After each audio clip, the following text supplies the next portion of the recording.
Hari ini, kalau kita masih hidup itu semua karena anugerah Tuhan. Setelah berapa lama kita mendengar kabar yang mencekam tentang penyakit dan kematian. Gelombang demi gelombang mencekam menggetarkan sukma. Penyakit merajalela memisahkan manusia dengan sesama. Anak dan orang tua, tetangga bahkan datang ke gereja dengan penuh curiga. Hari ini kalau kita masih hidup itu semua Tuhan punya rencana. Kalau kita masih bisa bernafas dengan leluasa, pasti ada rencana dari sorga. Kita hidup untuk apa? Kita hidup untuk siapa? Ketika kita renungkan kalau segala daya sepertinya sirna, ditelan kabar berita yang malang melintang di seluruh jagat raya. Cerita sembang membahana di alur cerita. Hidup. Di dalam Dia kita hidup, kita bergerak dan kita ada. Dalam Dia, saya akan terus berkarya. Adalah baik kalau saya hidup dan bisa terus mengisinya dengan penuh makna. Saya tidak akan melewatkan satu hari pun tanpa bersyukur di hadapan Pencipta. Apa rencana Tuhan untuk saya di fajar yang merekah? Tangan ini harus diulurkan untuk siapa? Hati ditunjukkan untuk melayani siapa? Daya, upaya, karya, tenaga, usaha akan aku lakukan segera. Karena kita tidak tahu hari ini hidup, besok ada apa. Selama masih ada udara di dada, selama kaki bisa melangkah, hidup ini untuk Dia. Dan mati adalah kembali kepada Bapa. Saya tidak diperbudak oleh putus asa. Saya tidak tunduk pada nistapa. Saya tidak menyerah pada berita malapetaka. Karena saya ada di dalam kuasa kebangkitannya. Saya terproteksi oleh darahnya. Saya sembuh oleh bilurnya. Saya adalah anaknya. Saya adalah muridnya. Saya adalah kekasihnya. Saya adalah bagian dari gerejanya. Alive to do good. Alive to connect with God. Alive to make disciples. It is good to be alive. I am blessed. I am redeemed. I am alive to bless others. I am grateful to be alive.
Welcome.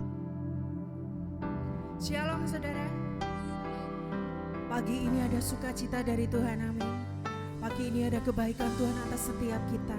Pagi ini kita terima kemurahan Tuhan. Mari bangkit berdiri saudara. Kita mau ceritakan kebaikan Tuhan di dalam hidup kita. Kita mau memuji dan memuliakan Dia. Tuhan Yesus, terima kasih buat anugerah-Mu atas hidup kami. Kami mengucap syukur Tuhan, Engkau baik, Engkau baik. Engkau sungguh sangat baik Tuhan. Kebaikan-Mu Tuhan selalu ada dalam hidup kami. Bapa, Kau berkati Tuhan ibadah kami dari awal hingga akhir Tuhan. Kami mau terima Tuhan semua yang terbaik yang berasal dari Engkau. Sukacitamu, damai sejahtera-Mu, kemenangan yang berasal dari Engkau. Di dalam nama Yesus kami berdoa. Amin.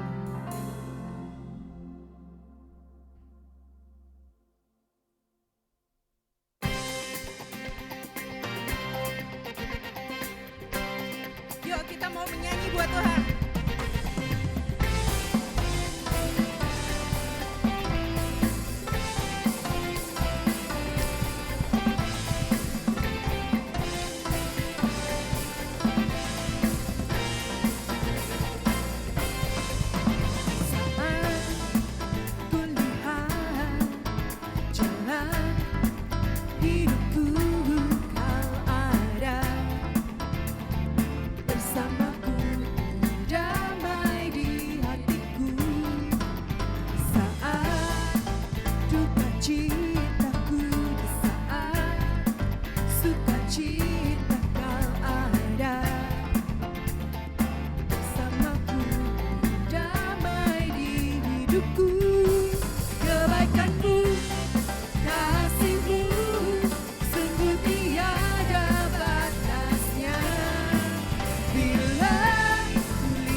memegangku selamanya. Kebaikanmu, kasihmu, sungguh tiada batasnya.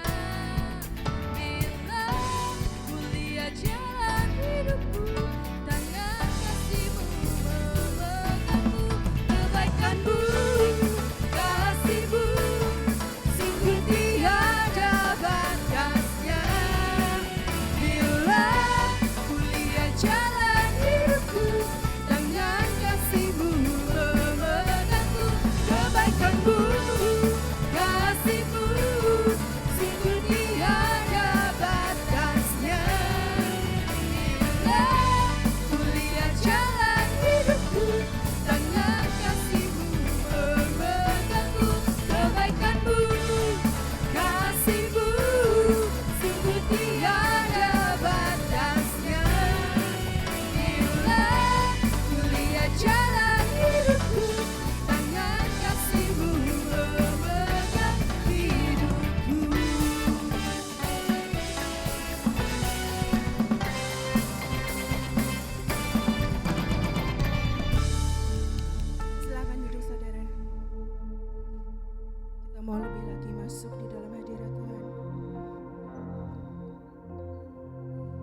Tuhan penjaga Israel.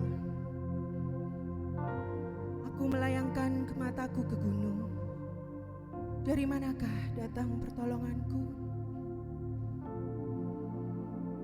Pertolonganku ialah dari Tuhan yang menjadikan langit dan bumi. Ia tidak akan membiarkan kakimu goyah. Penjagamu tidak akan terlelap. Sesungguhnya tidak terlelap dan tidak tertidur penjaga Israel. Tuhanlah penjagamu.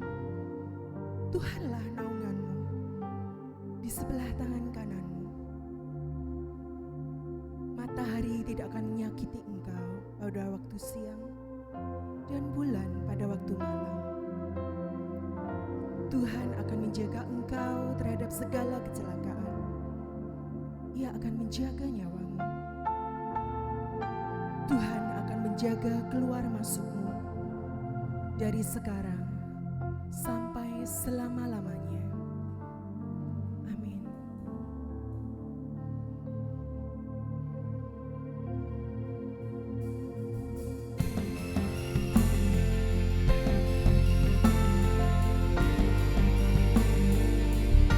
Engkaulah penjaga kami Tuhan. Engkaulah pemegang hidup kami.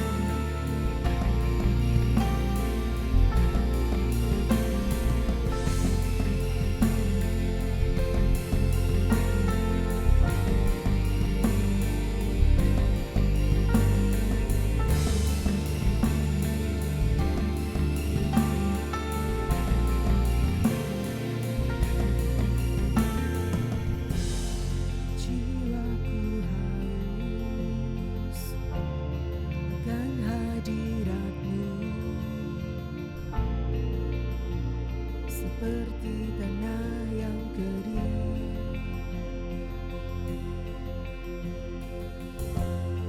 Betapa ku rindu rasakan kasih-Mu, puaskan relung hatiku. Kaulah nafas hidup, Kaulah bagianku,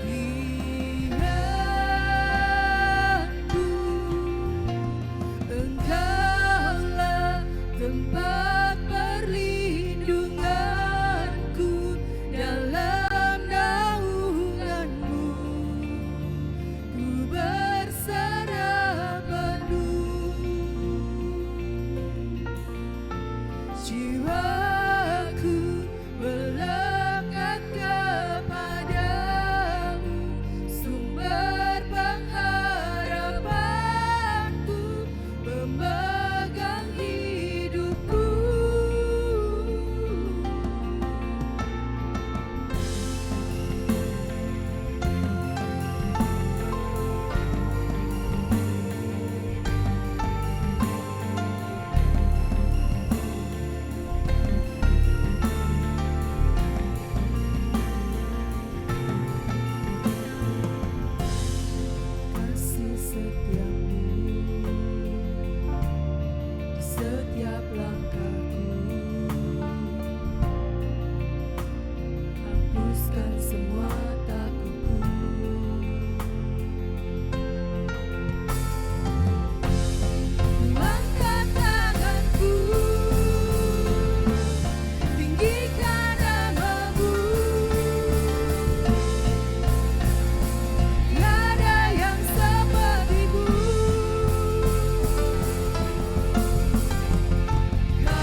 Tuhan.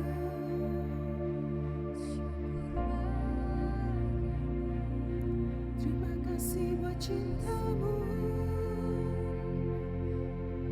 Kau pegang hidupku. Kemurahan-Mu Tuhan. Terima kasih.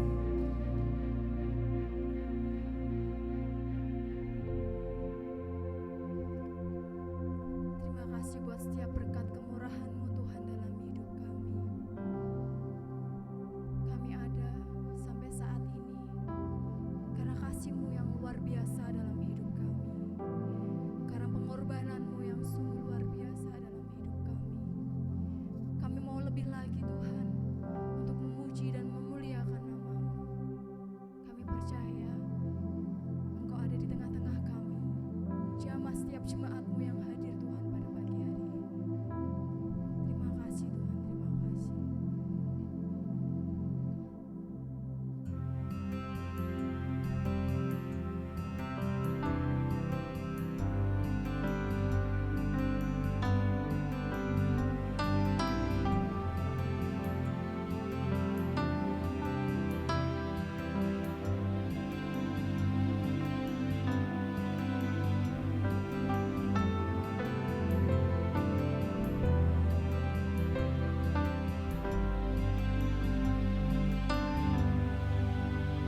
sangat baik kepada kami. Bahkan segala yang tidak baik pada diri kami atau yang tidak baik di sekitar kami, semua diremas oleh karena kuasa dari kebaikan-Mu. Maka di minggu pagi ini kebaikan-Mu untuk kesekian kalinya menerpa kami, mengharu birukan hati kami, dan membersihkan yang tidak baik dalam diri kami.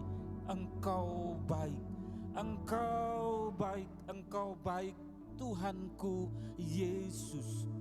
Nyatakan kebaikan-Mu untuk kesekian kalinya, untuk seluruh jemaat kepunyaan-Mu ini Tuhan. Karena Engkau begitu mengasihi kami dan tidak membiarkan kami berjalan sendiri di muka bumi ini. Kebaikan-Mu, kebaikan-Mu, itu yang hendaklah Engkau nyatakan oleh kuat kuasa Roh Kudus pakai mulut lidah hamba-Mu ya Bapa, untuk menyampaikan isi hati-Mu, dan Engkau yang mengajari kami akan kebenaran itu berdasarkan apa yang tertulis dalam kitab suci, dan Roh Kudus itulah yang akan mendidik kami. Terima kasih Tuhan, kami terima kebenaran firman-Mu di dalam nama Tuhan Yesus yang baik. Haleluya, semua berkata bersama amin. Selamat pagi Bapak Ibu saudara-saudara yang dikasihi Tuhan. Shalom. Senyum kiri kanan dong. Ya, itulah saudara-saudara kita semua. Saudara yang dikasihi Tuhan, ada satu tema yang Tuhan berikan kepada kita, dan hamba Tuhan ini hanya taat saja untuk meneruskan, bukan berasal dari saya lalu saudara, tetapi Tuhan sendiri yang mengajarkan apa yang tertulis di dalam kitab suci, dan kemudian kita akan melihat, memperhatikan pesan dari Sang Raja ini yang lebih besar kuasanya daripada pesan dan petuah ayah, ibu, dan orang-orang tua. Mentari telah terbenam. Sekarang jam berapa? Ya, sekarang pukul berapa? Ini 8:30, masih ada matahari. Tadi pagi terbit, tetapi setiap hari matahari bukan hanya terbit begitu saja, tapi juga tiap petang pukul 5:30 saya sering memperhatikan, kok ada sesuatu begitu yang ada dalam hati ini. Setiap pukul 5:30 lalu matahari terbenam. Saudara, ya, kita akan perhatikan bersama-sama apa kata Injil Yohanes pasal yang ke-1 ayat 35 dan seterusnya. Siap saudara hati kita untuk firman ini?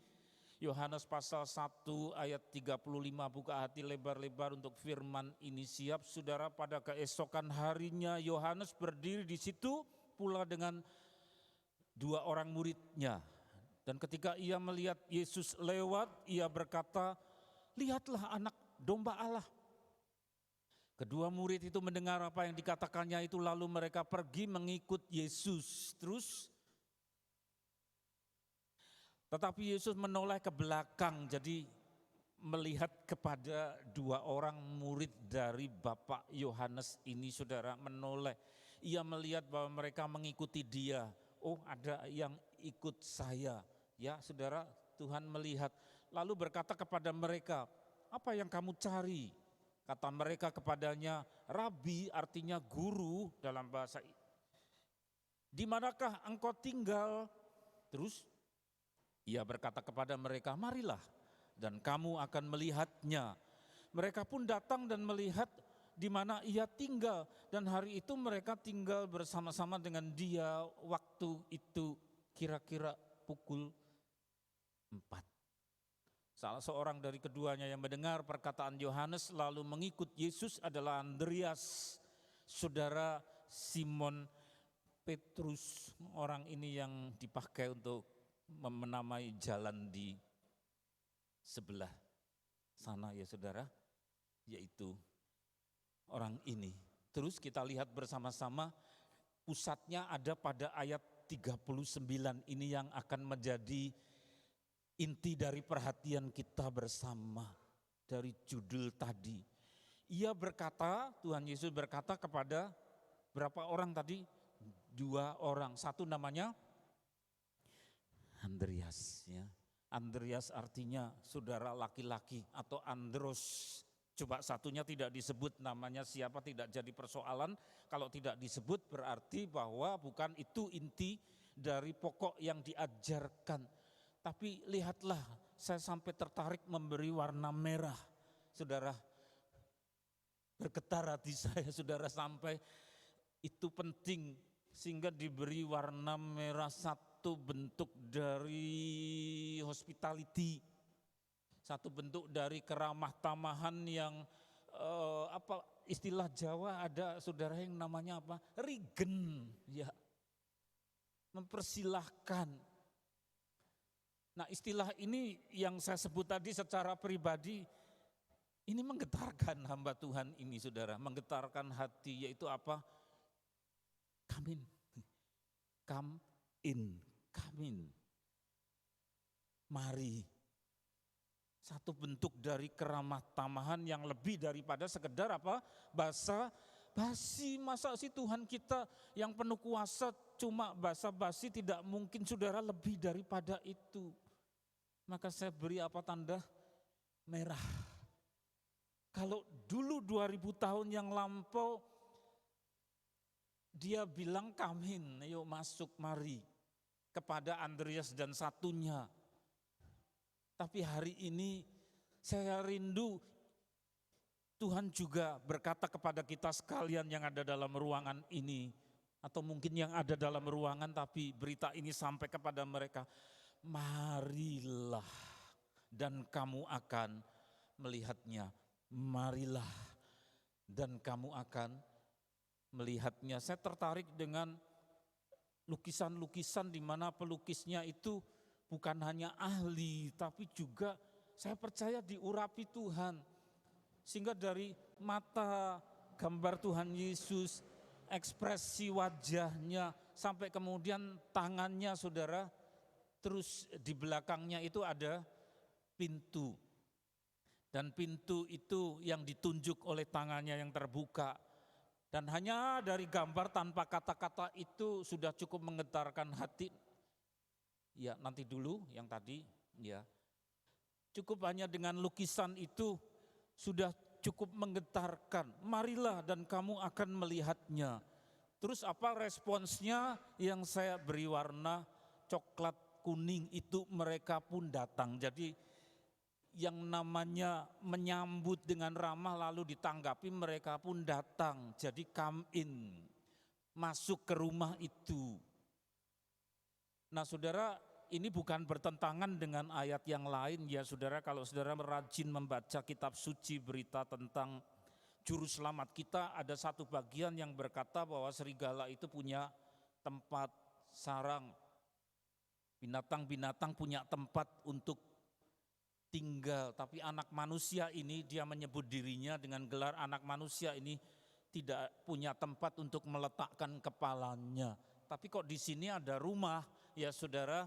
Jadi bisa dipastikan bahwa kalau beliau berkata anak manusia ini tidak ada tempat untuk meletakkan kepalanya, tidak punya rumah sama sekali yang menjadi miliknya. Berarti rumah ini di mana dia berkata mari masuk saudara, itu bukan rumahnya sendiri. Tidak dijelaskan apakah itu dipinjamkan oleh seseorang ataukah dia menyewa, tidak disebut, berarti tidak terlalu penting.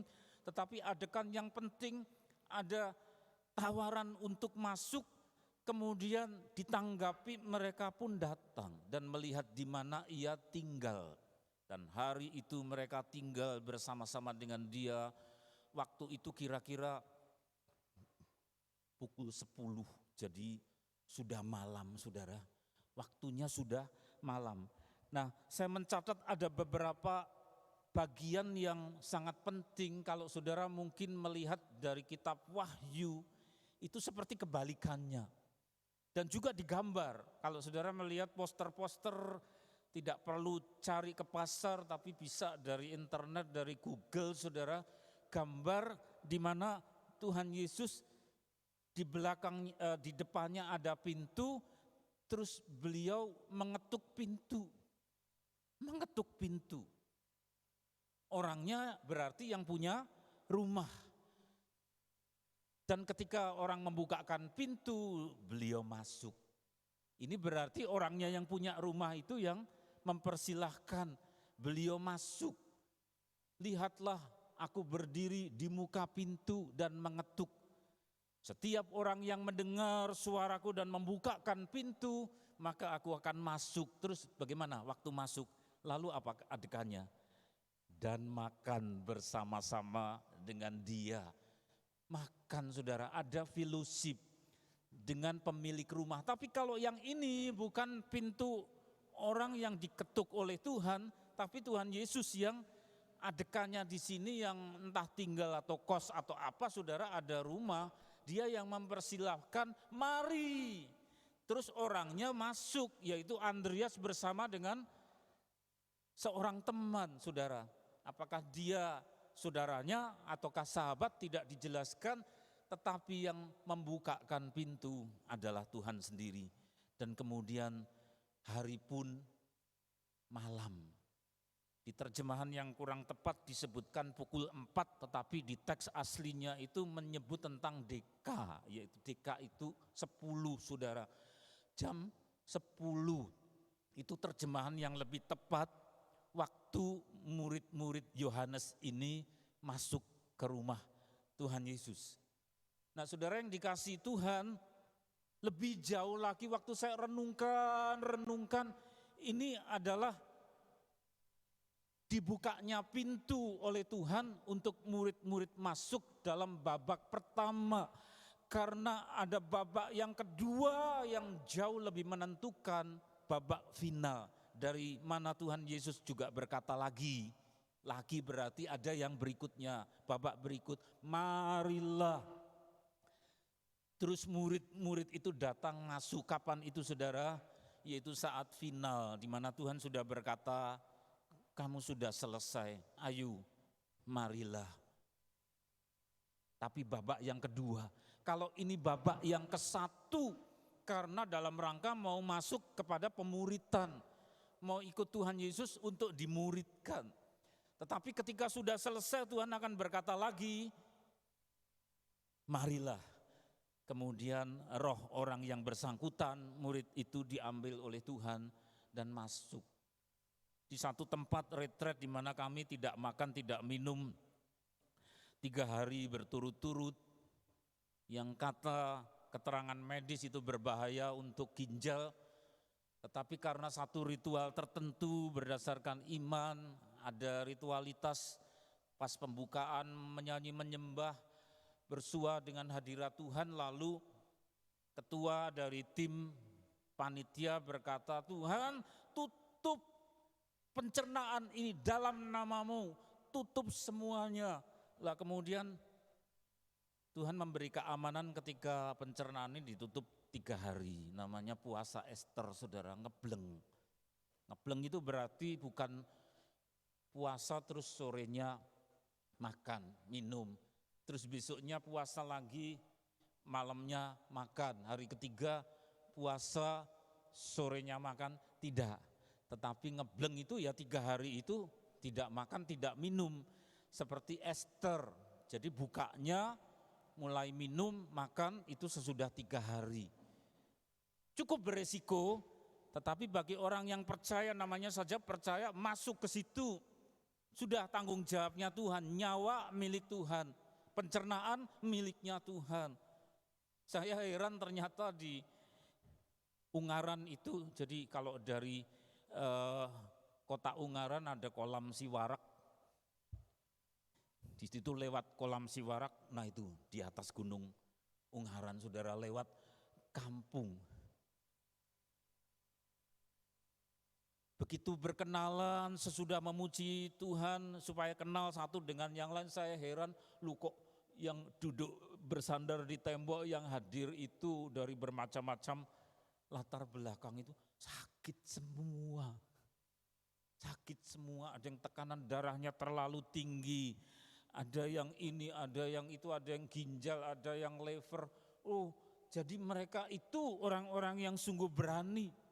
Dengan iman itu masuk kepada satu tempat kudus di hadirat Tuhan dengan membawa sakit, dengan iman bahwa asalku sentuh saja jubah Tuhan, aku akan diberi pertolongan, dia akan jamah, percaya akan hal itu, saudara. Dan kemudian luar biasa, sesudah hari ketiga disuruh cerita apa yang terjadi satu persatu bahwa tidak ada dari seluruh peserta itu ya yang kemudian tambah parah, itu tidak ada, saudara. Satu fenomena, sesuatu penampakan yang tidak umum. Orang sakit semua, tapi ketika masuk kepada hadirat Tuhan dengan sungguh-sungguh melalui puasa Ester, saudara, kemudian Tuhan menyatakan kehendaknya secara tidak masuk akal. Dan kemudian saudara yang dikasihi Tuhan, sesudah beberapa tahun berlalu lama sekali, saya kan sempat berkenalan dengan satu orang yang pucat sekali. Saya tanya kenapa, lalu dia mengatakan, oh ini saya yang tidak beres bagian dalam tubuhnya. Saya tanya kepada gembala jemaatnya, orang namanya ini kemana? Ternyata apa, saudara? Oh sudah dipanggil Tuhan, ya saudara. Tapi bukan sakit waktu retret, waktu puasa Ester, tidak. Tetapi sesudah beberapa tahun berikutnya dan sempat melayani. Itu berarti dalam babak yang kedua Tuhan berkata sudah selesai, marilah kamu akan melihatnya rumahku. Tuhan Yesus pernah berkata di dalam rumah Bapakku itu ada banyak tempat tinggal. Jikalau tidak demikian pasti aku mau mengatakannya. Dan di dalam rumah Bapa di mana ada banyak tempat tinggal itu, kalau sudah waktunya, maka babak kedua Tuhan berkata, marilah. Tapi ada banyak orang, saudara, orang-orang yang dimuridkan, dipanggil oleh Tuhan untuk jadi muridnya. Dan terngiang-ngiang dalam hati orang yang bersangkutan di seluruh dunia, mendengar marilah, ya marilah. Tetapi dalam babak yang ke-1, yaitu jadi murid, mereka pun datang menghadap Tuhan untuk bertumbuh, untuk menjadi yang bertumbuh, terjadi growth, ya growth, pertumbuhan. Tuhan tidak menghendaki gereja-gereja itu menjadi crowd, ya crowd itu kerumunan. Wah seneng ya, banyak temannya, tambah lagi sampai doa-doanya doa-doa crowd. Sehingga Tuhan geleng-geleng kepala, doa-doanya Tuhan isi kursi-kursi kosong ini dengan ya aduh kok doa suruh mengisi kursi-kursi kosong, maksudnya jadi regeng meriah kalau tambah orang. Buat apa ya? Tuhan berkata jadilah garam dunia, jadi terang untuk dunia, bukan jadi terang dan garam ke dalam saja. Bukan crowd tapi apa? Grow, bertumbuh. Ketika dimuridkan pasti bertumbuh. Dan sesudah selesai pasti Tuhan akan berkata, mari, yaitu mari masuk ke rumah Bapa yang kekal. Ada dua, saudara, dua babak di mana Tuhan mempersilahkan orang masuk, mari. Ya. Nah, saudara yang dikasihi oleh Tuhan, dan melihat di mana ia tinggal, dan hari itu mereka tinggal bersama-sama dengan dia. Saya mencatat ada sesuatu yang berharga sekali dari bagaimana dua orang ini bertamu. Ya, kalau seseorang bertamu masuk, maka kemudian bayangkan saudara yang bertamu masuk ke rumah seseorang, dipersilahkan mari. Begitu pintu dibukakan masuk, kemudian bagaimana? Melihat kiri kanan. Saya jadi tamu juga begitu, itu normal. Saudara dipersilahkan, kula nuwun lalu monggo, permisi lalu silahkan masuk. Begitu pintu dibukakan, saudara akan melihat kiri kanan. Oh ini kursinya, kok ada lukisan, oh ada foto, ya. Kemudian di sana ada meja letaknya di mana, bawahnya ada karpet atau tidak. Oh lantainya bening, lantainya habis dibersihkan. Melihat sekeliling tempat tinggal, bagaimana bentuk dan suasana yang ada nanti dulu. Ya, Bagaimana suasana yang ada di dalam rumah itu, maka sekelumit, secuil dari bagaimana orang yang tinggal di situ akan tergambar. Ya, oh, ini seorang yang suka tanaman, ini yang punya rumah. Saya pernah dipersilahkan masuk itu ke rumah seseorang, bukan hanya lantainya bersih, tapi ini pot ya, pot tanaman. Ternyata ada tanaman yang bisa hidup di dalam ruang tamu. Berarti tidak butuh sinar matahari yang banyak, tetapi sinar matahari yang minim pun bisa. Saya amati begitu, kemudian dipersilahkan duduk, wah rasanya kok sejuk. Ibu ini yang punya rumah sudah dipanggil Tuhan karena sudah puluhan tahun yang lalu saya bertamu di situ dengan seorang teman, saudara. Dan kemudian setelah duduk saya amati lagi, bukan hanya pot-pot itu yang membuat saya kagum, tetapi juga daunnya itu setiap bilah kok bersih, kempling, mengkilat. Saya pelan-pelan hati-hati jangan sampai mengganggu punyanya tuan rumah. Saya pegang, oh enggak ada debu. Berarti ibu ini setiap hari rajin mengelap itu dengan kasih. Seperti memelihara bayi. Kalau punya binatang seperti itu ya pasti terawat. Ini bukan binatang tetapi piaraannya adalah pot-pot ada tanamannya hijau-hijau gelap, saudara. Oh, dipelihara. Lalu tergambar ini pecinta tanaman. Saudara masuk ke rumah seseorang, wah ada kepala kera, sana ada kepala kerbau. Oh, ini pemiliknya pemburu ini, ya, pemburu mungkin sering pergi ke hutan. Jadi dia suka dengan koleksi-koleksi dari tanduk-tanduk dan seterusnya. Tergambar, saudara, ketika Andreas dan rekannya ini masuk. Tuhan berkata, mari. Nanti dulu yang tadi. Ya. Ketika masuk, mereka pun datang, saudara, dan waktunya sudah malam, berarti ada waktu yang cukup lama. Tidak disebutkan 1-2 jam. Mereka melihat di mana ia tinggal dan hari itu tidak disebutkan jam itu loh, saudara. Jadi bertamunya itu bukan sudah ya cukup 1-2 jam saya pamit, tidak, saudara, disebutkan apa, dan hari itu mereka tinggal bersama-sama dengan dia. Lu malah menginap lu, saudara. Ada waktu yang banyak untuk mengenali Tuhan Yesus itu seperti apa. Tuhan Yesus itu bagaimana kelihatan dari tempat tinggalnya, meskipun tidak diceritakan dengan rinci, tapi saya percaya di dalam rumah tempat beliau tinggal itu pasti rapi. Tidak ada yang suasana seperti kapal pecah, itu tidak ada. Pasti ditata rapi karena mencerminkan kepribadiannya. Bagaimana dalamnya rumah ditata, begitu tercermin jiwanya orang yang tinggal di situ. Pasti, saudara, saya berani memastikan Andreas dan rekannya itu pasti terpana melihat dalamnya rumah.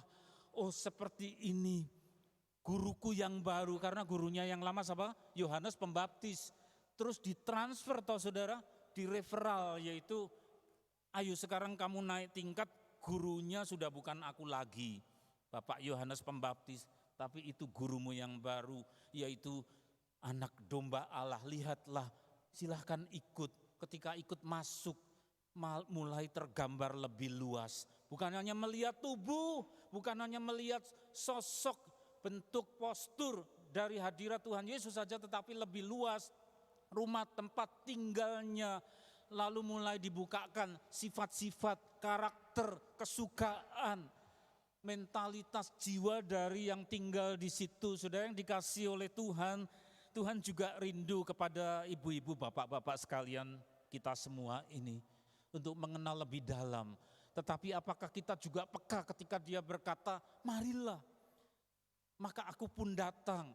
Saudara dan saya lalu datang dan melihat bukan hanya apa kata kitab suci, tetapi kemudian juga kita bergaul, lalu tinggal berlama-lama dengan dia, bukan 1-2 jam. Kadang-kadang orang percaya, anak-anak Tuhan di mana-mana, cukup 1-2 menit saja toh Tuhan, saya kan tiap hari berdoa kepada Engkau. Mau makan ya berdoa, bangun tidur ya berdoa, 1-2 menit. bangun tidur berdoa, mau tidur berdoa 1-2 menit. Tapi lihat ayat 39. Hari itu mereka tinggal bersama-sama dengan dia. Jadi semalam suntuk itu sampai menginap. Tidur pun di situ, saudara, tidur bersama dengan hadirat Tuhan. Saudara, seberapa banyak anak-anak Tuhan yang bukan hanya saat bekerja dia minta pimpinan Tuhan, saat mau berjuang juga minta pimpinan Tuhan, tetapi sampai kepada istirahat pun pukul 10 malam, matahari sudah terbenam, mau istirahat dan masuk ke dalam ketidaksadaran. Masuk ke dalam tidak sadaran itu artinya tidur.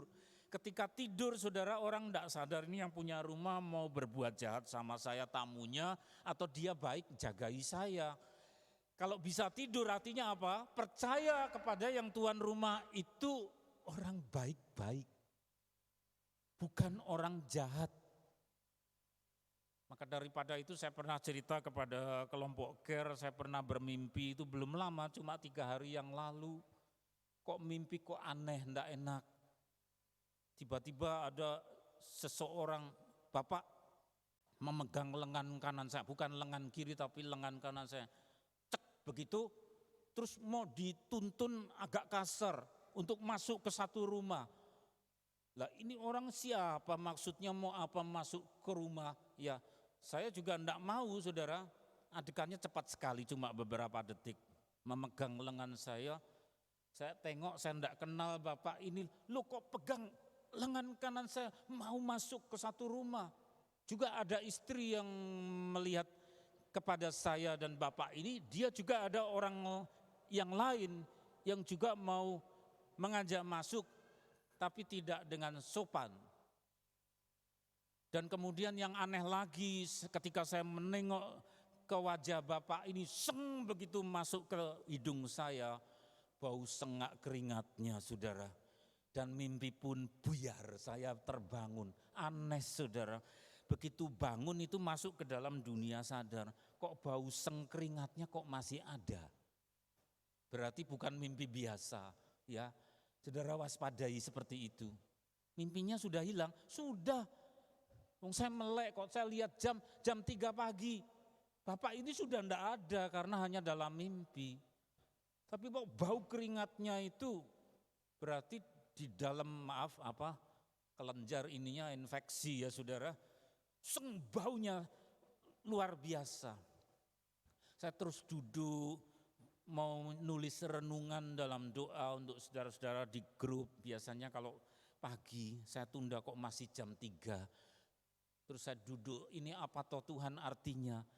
Mimpinya sudah selesai kok bau sengak keringat dari tokoh di mimpi kok masih ada, terus pelan-pelan hilang. Ya Tuhan, kalau ini tanda pertanda buruk, lindungi hambamu ini, lindungi jemaatmu ini. Itu yang mana orang itu ngajak masuk dengan kasar adalah suatu bilik. Nah ternyata ada hubungannya sama firman ini. Tuhan yang juga ada rumah, entah kos, entah itu dipinjami, berkata mari kami satu bilik. Dan murid-murid itu dengan rela hati masuk.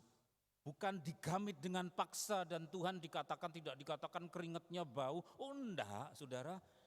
Hospitality-nya luar biasa dan kemudian murid itu masuk. Oh iya, terus saya ingat Roh Kudus membukakan sedikit demi sedikit. Tahun depan sudah 2023. Mesti panas suasana politik. 2024 akan terjadi apa di Indonesia? Suksesi, pergantian pemimpin. Ya tuh saudara, berarti 2023 itu mesti panas. Ada orang-orang yang tidak tanggap, termasuk pendeta-pendeta, hamba-hamba Tuhan yang tidak tanggap, diperalat menjadi kendaraan politik. Salah kalau gereja dipakai menjadi tempat kendaraan untuk tujuan politik. Dari orang-orang yang kasar, bukan cari Tuhan. Sehingga kemudian ada sponsor, hati-hati namanya sponsor. Karena kalau sudah namanya sponsor, kewajibannya apa? Harus mencantumkan nama ini, kelompok itu. Hati-hati, ada banyak orang tidak tulus menjelang 2024. Ada kepentingan politik, sehingga 2023 akan ada banyak sekali debu-debu yang meracuni, termasuk meracuni anak-anak Tuhan dan menggamit seperti mimpi saya tadi. Cek, dipegang saya, ya mau dibawa masuk, saya menolak, berdiri dan orang itu tidak berdaya. Istri saya juga tidak mau. Bau keringatnya sengak, ya. Apa artinya? Orang itu menebarkan kejahatan. Jangan salah tafsir loh saudara, nanti kalau capek mengerjakan apa keluar bau lalu ini orang jahat. Bukan, ini maksudnya khusus mimpi ini. Jangan lalu saudara kebablasan menafsirkan, maka dengarkan baik-baik. Ya, ini mimpi saya minta petunjuk Tuhan. Lihat itu, ada bilik, ada rumah di mana Tuhan ramah sekali, mari kami masuk dan muridnya masuk. Saudara, dan mereka bukan hanya 1-2 jam bertamu, tapi tinggal di situ, tidur di situ. Kalau tidur berarti masuk ke dalam ketidaksadaran, mereka tidak curiga, nanti jangan-jangan saya tidur diracuni oleh yang punya rumah. Tidak, mereka percaya, masuk ke dalam ketidaksadaran, tidur, percaya sama yang punya rumah. Saudara, kita semua dipanggil seperti Andreas, kamin masuk. 2, marilah. Apa itu? Marilah itu waktu dia panggil lalu dimuridkan oleh dia. Tapi lihat, ada marilah yang kedua ketika sudah selesai, umur berapapun. Seperti yang saya hubungi gembala jemaatnya ini yang namanya ini mana. Dia bilang, oh sudah bertahun-tahun yang lalu dipanggil Tuhan. Tuhan sudah berkata yang kedua apa? Marilah. Di rumah Bapakku ada banyak tempat tinggal, sudah selesai ya. Tapi kalau marilah yang pertama, masuk di rumah itu dimuridkan. Tidak dimulai dari kamu saya beri tugas ini, saya beri ini, ujian ini, garapan ini. Bukan saudara, masuk, nginap dulu ya, pasti ada makanan minuman, istirahat di sini, tidur. Fellowship, kasih, keramahan, hospitality. Tidak dimulai dengan garapan-garapan ya yang sukar-sukar, tidak dimulai dari situ.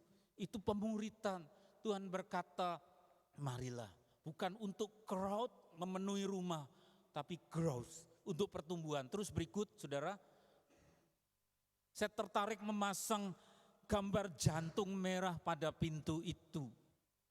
Ketika saya baca, terngiang-ngiang Roh Kudus yang memberi penjelasan. Oh, bukan hanya sekedar kayu. Oh, dia lahir dari seorang ayah angkat yang mengangkat dia.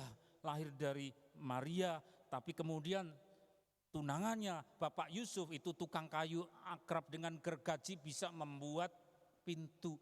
Ketika pintu dibukakan, bukan hanya pintu itu saja yang dibuka, pintu secara materi, tetapi itu pintu hati Tuhan. Nah, pada pagi hari ini coba peka. Seberapa sering Tuhan bukakan pintu hatinya, lalu berkata mari masuk. Tapi kita tidak dengar karena melihat pintu yang lain yang juga dibukakan. Itu pintu hati Tuhan ketika dia berkata mari come in, masuk. Pintu yang ada di balik kayu adalah pintu hatinya Tuhan Yesus. Ada saatnya dia yang mengetuk, yang punya pintu dan yang punya rumah adalah manusia, adalah kita. Dia yang masuk, tapi ini kebalikannya. Dia yang punya rumah, kita yang jadi tamu. Dan itu sudah dibukakan. Hari sudah malam, menginap di situ. Saudara, mari masuk, di luar banyak debu. Maka ini 2022 mau masuk 2023 Tuhan bukakan. Akan ada semakin banyak debu yang lebih daripada sekedar debu pandemi. Tetapi debu-debu yang akan ada sepanjang tahun berikutnya ini cukup berbahaya. Orang butuh apa? Orang butuh masuk. singgah ke bilik di mana Tuhan bertahta, dia bukakan hatinya. Di situ lalu ayo cuci tangan. Sesudah cuci tangan, cuci kaki, ini loh ada minuman ya. Bersih, disegarkan. Terus dia berbicara, dan waktu dia berbicara, itu kemudian hati ini jadi lain, saudara. Lihat orang pendek cebol namanya Sakeus. Ya pendeta-pendeta kalau kumpul kadang-kadang juga humor. Kemarin di grup itu saya menerima gambar Pak Presiden jalan pakai baju putih khas, kan orang berkerumun, ada yang tidak bisa lihat, takut kalau terhalang mana Pak Presiden naik pohon, ada yang motret. Sehingga lucu sekali yang di grup itu, loh kalau dulu tukang kayu banyak yang mau melihat tapi yang pendek naik ke pohon. Terus berkata, Sakeus turunlah aku mau ke rumahmu. Begitu masuk Bapak tukang kayu ke rumah Sakeus, Sakeus yang koruptor ini bertobat, hatinya diubah karena Tuhan masuk ke rumahnya. Tapi kalau di Indonesia orang turun dari pohon, lihat Bapak tukang kayu apa? Kepengen dapat hadiah sepeda katanya. Ya, karena tukang kayunya lain, saudara. Nah itu hanya sekedar guyonan, saudara. Pukul 10 malam hari, pintu hatinya Tuhan dibukakan. Terjemahan yang kurang baik pukul 4. Saya lihat teks aslinya ada kata deka diterjemahkan jam 10. Saya lalu mencatat, Tuhan kau mau bicara apa? Jam 10 malam. Saya menjadi muridmu dan bukan mulai engkau memberi garapan, tugas. Tapi pukul 10 malam engkau undang mari masuk. Engkau suruh cuci kakiku dan kemudian engkau menyajikan makanan minuman dan kata-katamu sejuk. Pukul 10 malam. Mentari begitu sudah terbenam. Pintu hatinya dibukakan. Jam berapa? 10 malam. Saya mencatat itu bergetar hati saya, saudara. Hati sama hati ada chemistry. Catat itu hal yang rahasia tidak banyak dibukakan di gereja-gereja. Karena ada banyak sekali sampai hamba Tuhan diracuni oleh debu-debu di luar biliknya Tuhan. Khotbahnya mengenai berkat terus, tapi tidak bagaimana bisa bertumbuh growth, yaitu bercengkerama dengan Tuhan dan dimuridkan. Maka orientasinya adalah crowd, kerumunan. Doa-doanya isi kursi kosong ya Tuhan, biar ada kerumunan, tapi tidak growth, yaitu pertumbuhan. Pertumbuhan itu dari pemuritan. Ketika hatinya dibukakan buat kita, dan dia rindu, ayo sama saya, kalau kamu capek tidur ya, jam 10 terus tidur sampai besok. Yang menjagai siapa, saudara? Tuhan Yesus. Indah bukan? Indah. Seberapa saudara rindu akan kasih sayang Tuhan. Tuhan tidak mulai dengan engkau melalui pemuritan, tugas. Ya saudara dibebani dengan garapan. Tidak, Tuhan ingin dekat-dekat. Jam 10 malam, lihat catat ini. Terus berikut. Waspada, ada banyak pintu yang berkata mari. Tapi tidak semua pintu adalah pintunya Tuhan Yesus. Contohnya mimpi saya tadi. Bapak yang pegang lengan saya, bau keringatnya tajam, dahsyat. Dia mau masukkan saya ke bilik, saya menolak, mimpi buyar. Baunya masih ada. Oh, ini bukan dari Tuhan. Ya, saudara juga waspada. Ada pintu. Waspada antara pukul 10 malam. Waspada. Saya hanya menyampaikan apa yang pesan Tuhan katakan dalam kitab suci, saudara. Makanya kok alot banget menerjemahkan, tinggal menulis 10 aja kok ditulis pukul 4. Ini yang saya bawa tulisannya 4, saudara. Tapi teks aslinya DK itu 10. Awas, ada pintu-pintu. Kalau saudara digamit oleh seorang yang asing dan dia bukan Tuhan Yesus, waspadai. Terus berikut yang terakhir. Ia berkata kepada mereka, marilah, lalu mereka tinggal, saudara. Tidak ada curiga. Engkau tahu betul itu Tuhan Yesus, saudara tidak curiga. Ya, percaya kepada Dia, saya tidak akan diracuni, saya tidak akan dicelakakan. Aku percaya ketika Ia bukakan pintu kita masuk, Dia tidak akan celakakan, tapi Dia akan membuat kita tumbuh di dalam Dia. Puji Tuhan. Oh puji Tuhan. Tuhan hanya ingin berkasih kasihan dengan kita. Tidak dimulai dengan yang sukar-sukar, tetapi bercengkerama, bersekutu dengan Dia. Kau hiasi kehidupanku dengan kemurahan-Mu. Kau rancangkan. Oh haleluya, haleluya. Haleluya.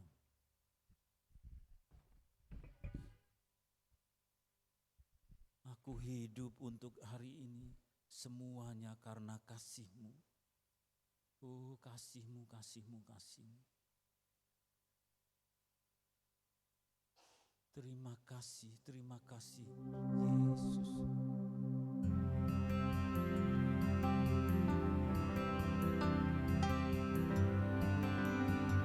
Mari saudara lakukan lagu cinta ini kepada Yesus kita, yang mengundang kita mari masuk.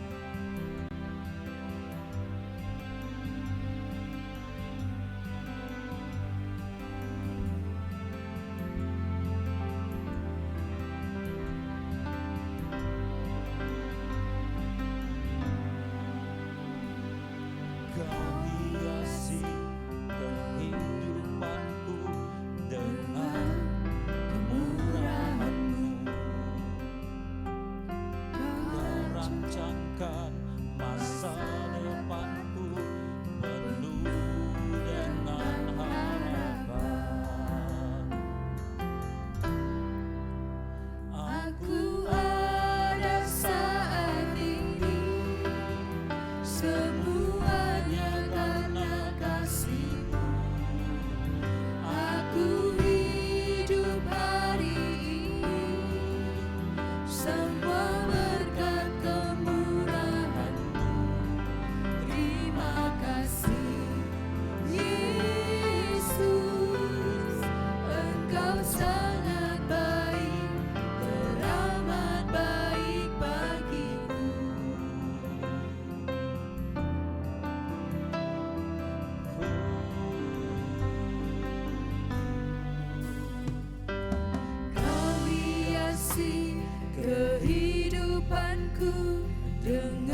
Terima kasih Tuhan, terima kasih Yesus. Kau yang mengundang kami datang kepadamu.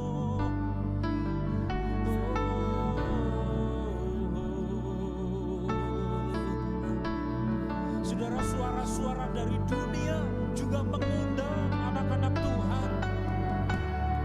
Bahkan beberapa di antaranya adalah undangan-undangan dan pintu-pintu yang tidak aman.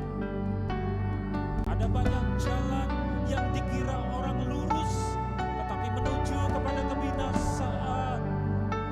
Tetapi pintu Tuhan Yesus dibukakan dan Dia berkata, marilah, marilah. Hendaklah dengar-dengaran akan panggilan Tuhan. Marilah, marilah, marilah.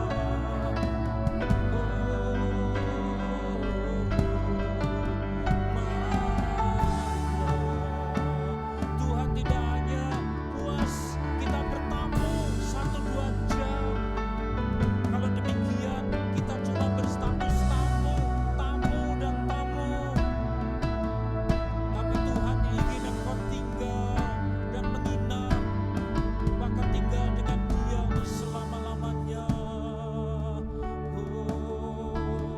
Kami tinggal bersama denganmu selama-lamanya.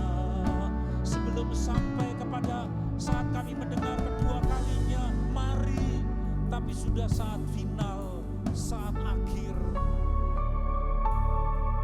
Maka sebelumnya Engkau berkata, mari, kami semua mendengar dan kami dimuridkan. Terima kasih, terima kasih. Tiada undangan yang lain yang seindah undanganmu. Tiada undangan yang lain dan pintu yang lain yang seindah pintu hatimu. Mari, mari, pintumu, pintu hatimu, kami masuk ke dalam Engkau.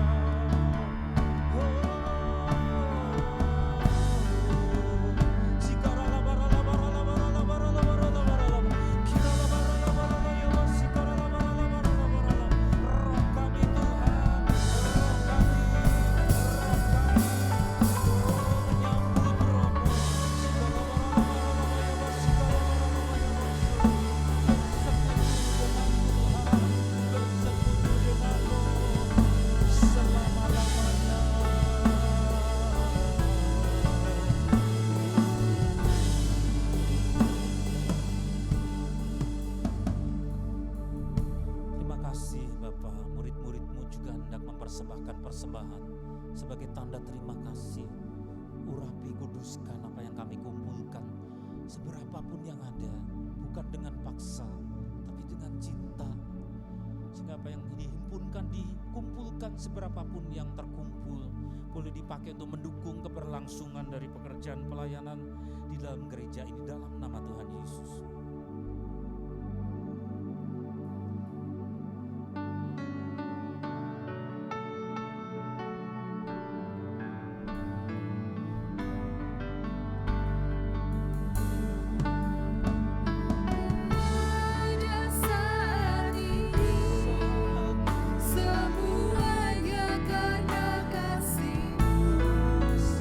Aku hidup hari ini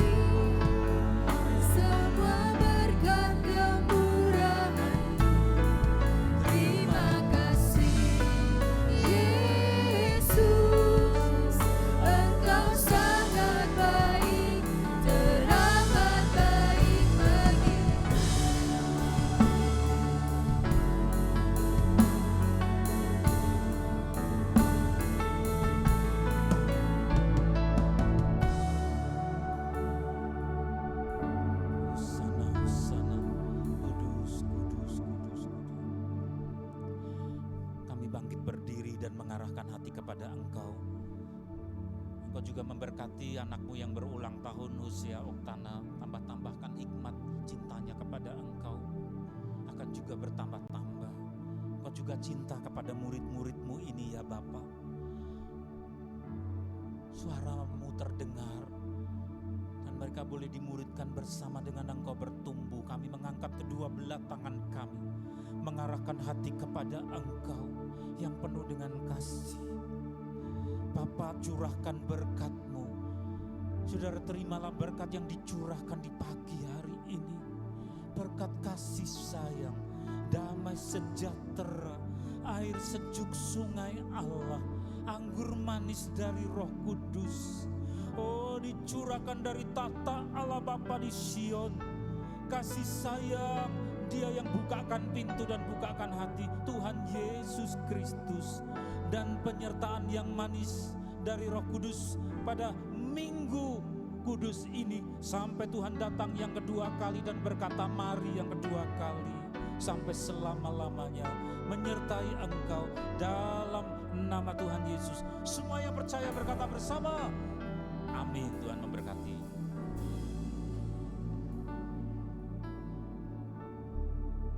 Kuasa Tuhan.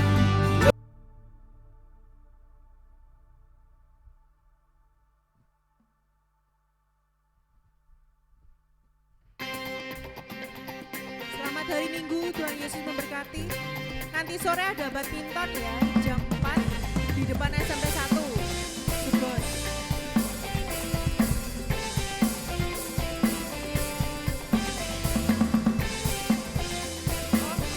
iCare hari Kamis di rumah Bu Hero. Saat kulihat jalan hidupku, Kau ada besertaku, damai di hatiku. Di saat duka citaku, di saat sukacita.